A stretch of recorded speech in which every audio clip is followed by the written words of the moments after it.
Here's the golden age of infrastructure in the Philippines. In other words, we are going to build.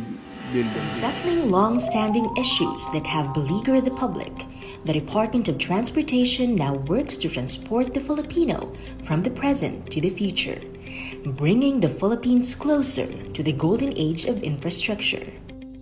Airports, railway systems, land terminals, and seaports have been built, reborn, and developed. Our current leadership under the Duterte administration and Secretary Arthur Tugade are tirelessly working hard to gain back the reputation and the trust in solving long-time problems in the transportation industry. Before, NAIA used to be one of the world's worst airports. In just 2 years, it was awarded and recognized as one of the most improved airports in the world. NAIA Terminal 1 has new glass aero bridges and 2 rapid exit taxiways. NAIA Terminal 2 is undergoing renovations. Before, airports used to be plagued with cases of laglag bala and bukas bagahe. These incidents have significantly decreased with new guidelines and a policy for zero tolerance for harassment and extortion of passengers. Before, Clark International Airport used to be an overlooked and underutilized airport. Today, it reaches new heights as more and more flights are offered. 2.5 million passengers have been recorded in 2018, making this the highest volume of passengers to date.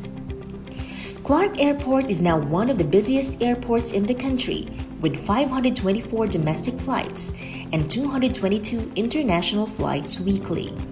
Before, the train systems have been a major pain for commuters with their lack of coaches, repeated breakdowns, and passenger overflows. Now, unloading incidents and service interruptions are significantly reduced. The long-awaited overhaul and rehabilitation of the MRT-3 has already started. In May, Sumitomo Corporation, Mitsubishi Heavy Industries, and TES Philippines took over the rehabilitation and maintenance of the rail line.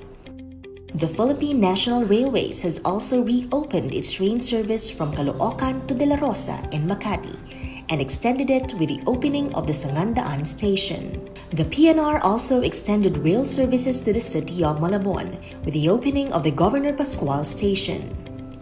Before, the dream to interconnect the major rail lines has been stalled for 9 years. The Common Station has started construction and will connect the 4 major rail lines together. Before, Republikang Walang Plaka. Now, LTO manufactures its own license plates.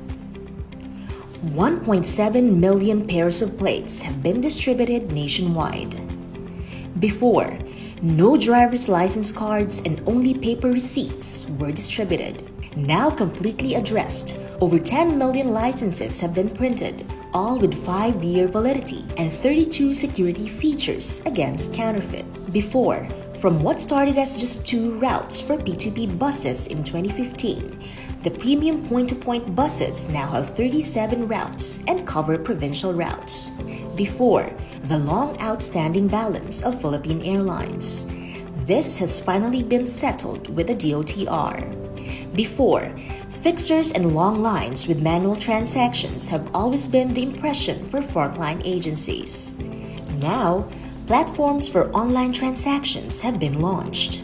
Before, for more than a decade, there was no direct shipping route from Davao to Manila. In 2018, the route has been re-established. Before, the Philippine Coast Guard was decades behind in resources and equipment. Now, the PCG has acquired fast patrol boats, multi-role response vessels, plus a rigid-hull inflatable boat. A boost of 560 lighthouses are now operational, and the target this 2019 is to add over 20 more. These are what we have done, closing a chapter of long-standing issues for the Filipino people. And we are about to do more. Ushering in the golden age of infrastructure, the DOTR continues to build transportation infrastructure in the aviation, railways, roads, and maritime sectors. The DOTR also established major policies and initiatives across the transportation industry that delivered key changes, partnerships, and agreements for the country's growth and modernization. The DOTR's aviation and airport sector opens up more gateways as it develops existing ones. The DOTR has successfully inaugurated the country's first eco-airport. The Bohol Panglao International Airport is hailed as the green gateway to the world. The Mactan Cebu International Airport's new terminal building has also been inaugurated. This accommodates 8 million more passengers annually, further boosting the nation's second-largest airport. Across the country, airports are being constructed, expanded, and improved. Maasin Airport gets a new passenger terminal building. The construction of Clark Airport's new terminal building is underway. Tacloban, Tuguegarao, and Virac airports have all been expanded. San Vicente Airport's been improved and now caters to commercial flights. Marinduque Airport's new passenger terminal building has been finished. The PTB of Camiguin and Ormoc airports are also ready for inauguration. Meanwhile, the runway extension project for Vigan Airport broke ground in April. Its PTB expansion is also in the works. Development projects are also slated for the airports in Lawag, Baler, and Antique.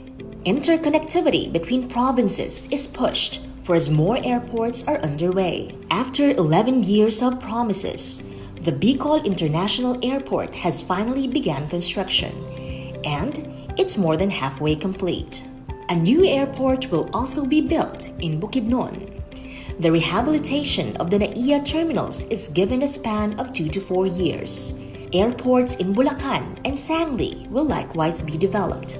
21 commercial airports now have night flight capabilities. The DOTR believes in developing terminals that are comfortable, safe, and easily accessible to the riding public.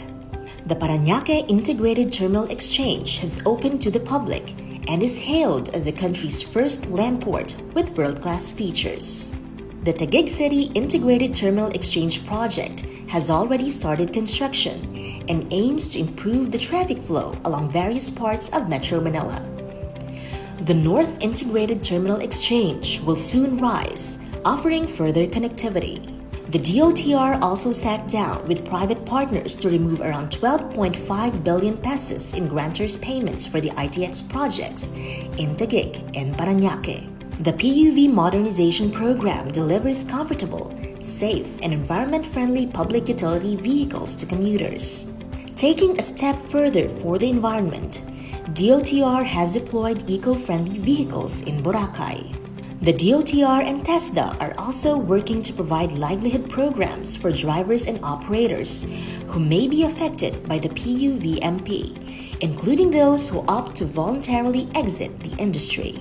Meanwhile, skills trainings are available for those who want to continue, as well as for incoming drivers and operators. The Interagency Council for Traffic, or IACT, has effectively flagged old PUVs that don't conform to safety and environmental guidelines with the successful campaigns. Railroading change. An efficient railway system is no longer just a distant dream for the Filipino. Under the Duterte administration's Build, Build, Build program, the Philippines will have a total of 1,900 kilometers of railways from what is currently just 77. These projects are across Luzon, Visayas, and Mindanao. The Metro Manila subway broke ground in February 2019. Partial operations will run in select stations by 2022. By 2025, it will be fully operational and reach NAIA. Construction of the North-South Commuter Railway Project, which will connect Pampanga, Bulacan, Metro Manila, and Laguna, is set to go full steam. PNR Clark Phase 1 has commenced full construction, while Phase 2 will begin construction this year. Target completion is 2022. The construction of the MRT-7 is in full swing. The Bicol Express, or PNR Bicol, has been resurrected and signed. The LRT-1 Cavite Extension Project started actual construction in May. In the east, the LRT2 Masinag extension is 60% complete. The Mindanao Railway is the first in Mindanao, with 8 stations connecting Tagum, Davao, and Digos. Long-term solutions have been planned and signed to fix MRT3.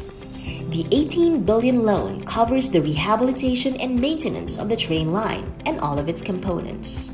Sumitomo Corporation and Mitsubishi Heavy Industries return as the MRT3's maintenance provider. Test deployment of the new Dalian trains has also started last year. After its restoration, the MRT3 will increase its operating train sets for peak hours, double its speed, and cut the waiting time in half. The DOTR believes that the Filipino deserve only the best, with the best negotiations and deals done for the government and its people. The North Rail project has been given at zero cost to the local government.